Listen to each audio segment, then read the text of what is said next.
aparecendo aqui bem rapidinho para falar um pouco sobre a relação entre alimentação e depressão, né? A gente sabe que há, sim, uma relação muito próxima, uma vez que a gente está falando de desequilíbrio de substâncias químicas no nosso corpo, né? Como é o caso dos neurotransmissores, né? Na depressão, a gente tem um desequilíbrio de neurotransmissores, né? Principalmente serotonina e dopamina. A serotonina, ela é responsável pelo nosso humor, pela sensação de felicidade, e a dopamina pela motivação. Existem outros neurotransmissores, tá? Mas para exemplificar, vou falar desses dois que são muito importantes.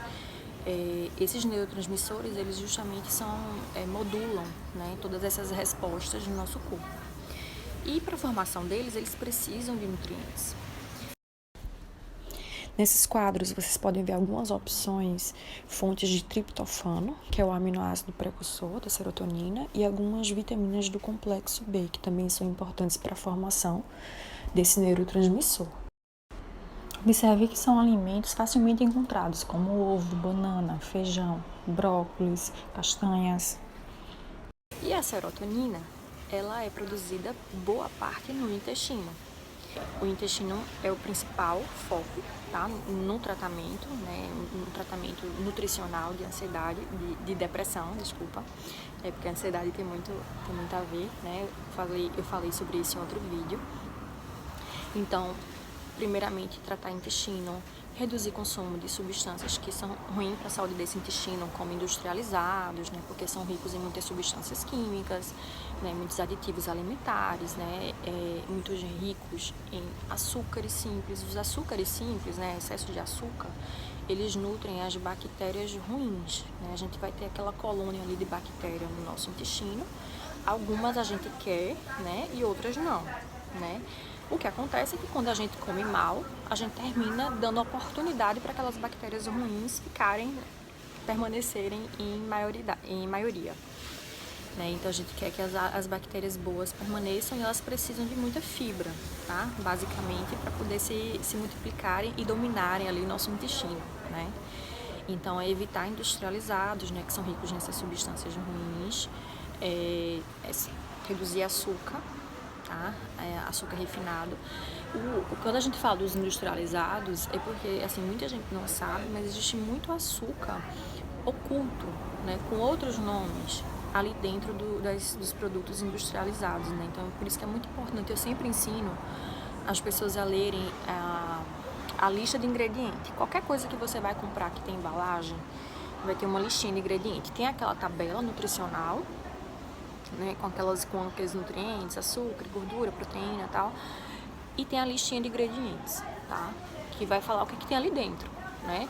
Leite, farinha, açúcar, gordura, os aditivos químicos, né? Importante saber que aquela lista ali, ela é por ordem de volume. O que aparece primeiro é o que tem mais, o que aparece por último é o que tem menos. Nos alimentos industrializados, o que acontece é que nos primeiros ingredientes, ou seja, em grande volume, já se tem muito açúcar refinado, com vários outros nomes, muita gordura, do pior tipo de gordura, e sal, tá? São os principais encontrados, né? Fora os aditivos químicos também.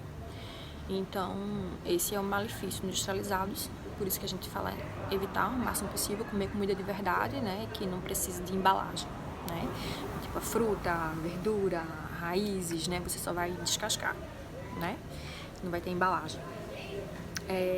E como eu falei da gordura, né, é outro nutriente bastante importante, porque 60% do nosso cérebro, basicamente, ele é formado por uma capa de gordura, né, que é a bainha de mielina, cobrindo ali os nossos neurônios, né?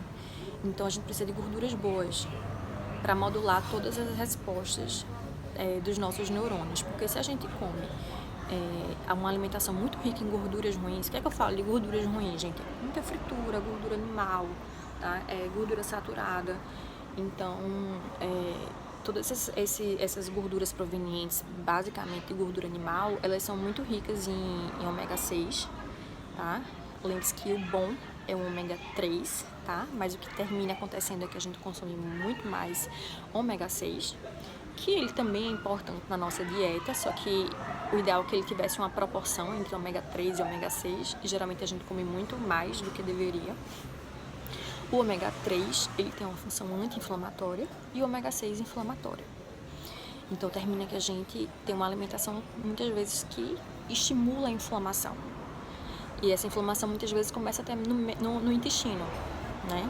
Porque começa ali, a própria parede do intestino, ela começa a não funcionar, né? Imagine que tudo começa pelo intestino, né? Tudo que a gente ingere, né, da alimentação vai entrar pelo intestino, é a porta de entrada, né?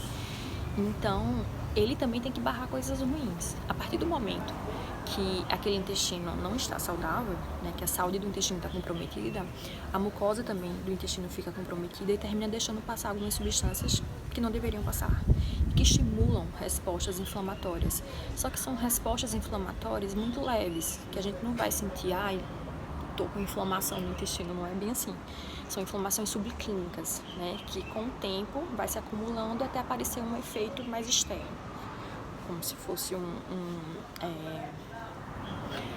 exemplo, uma coceira na pele, algo desse tipo, né?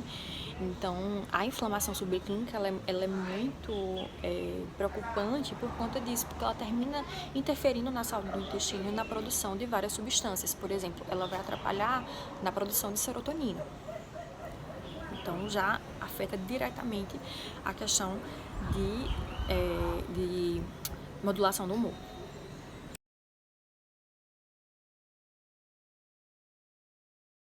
Ômega 3, a gente pode dar ele em forma de suplemento também, ou consumindo alguns peixes que são mais ricos em ômega 3. Um peixe que eu particularmente acho muito fácil da gente consumir, é barato, né, é facilmente encontrado, é a sardinha, rica em ômega 3. Então, comprar a sardinha em óleo mesmo, só descarta aquele óleo, tá, que ela vem. E salmão também, mas teria que ser o salmão selvagem, né? O salmão de cativeiro, ele não é tão interessante em termos de ômega 3. Nesse contexto de controle da alimentação, é muito importante também promover o controle do estresse. O estresse, né? O estresse é o que? A pessoa muito estressada, ela produz muito cortisol, né? Que é justamente esse hormônio relacionado ao estresse. O que não é ruim. Nosso corpo precisa de um pouco de estresse, precisa de um pouco de cortisol para funcionar, certo? Porém, ele em excesso, por muito tempo, muitos dias seguidos, muitas horas seguidas ao longo do dia, começa a trazer alguns efeitos deletérios, né? Aumenta muito o consumo de alguns nutrientes, né? E engraçado que é justamente quando a gente menos consome nutrientes, né? Quando a gente está muito estressado, a gente termina indo consumir alimentos que não são tão saudáveis, né? E é justamente quando a gente deveria consumir a alimentação mais saudável possível para repor, porque por conta daquele estresse a gente consumiu vários nutrientes importantes.